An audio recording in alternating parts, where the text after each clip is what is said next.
C'est aux confins de l'Aube et de la Marne, entre Provins et Troyes, au cœur du village de Villenox-la-Grande, que domine l'église Saint-Pierre et Saint-Paul, classée dès 1840 sur la première liste établie par les services des monuments historiques.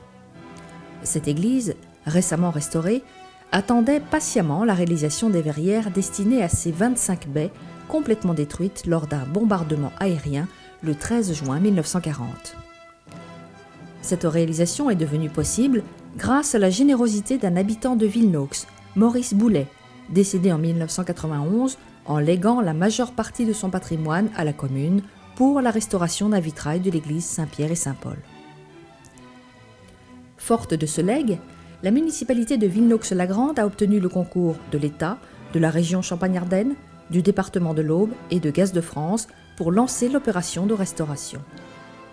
36 équipes, artistes maîtres verriers, ont été sollicitées pour concourir au projet de création de ces vitraux. Et un jury a désigné l'équipe lauréate, composée de l'artiste anglais David Tremlett et du maître verrier rémois Benoît Marc, de l'atelier Simon Marc. La restauration de l'église de Villenox par la création de l'intégralité de ces vitraux représente un programme unique en France par son importance et un véritable défi artistique qui préfigure les vitraux du troisième millénaire.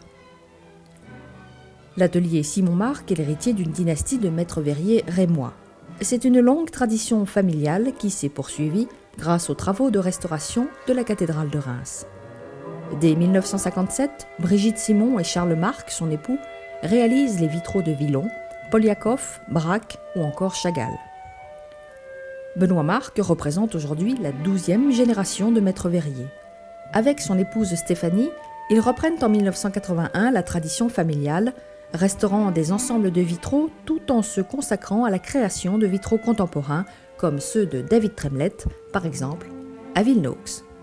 Alors ici, vous avez une grande partie de la palette de coloration pour les vitraux de Villenox, particulièrement les tons chauds, les tons terre et tout ça.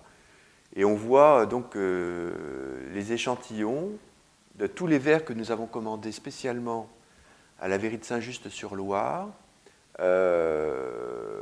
On est parti rencontrer donc les chimistes comme on fait d'habitude pour leur demander donc, de nous fabriquer des tons fidèles aux maquettes de David Tremlett. Donc ce qui permet de jouer beaucoup dans les nuances et dans la vibration de la couleur.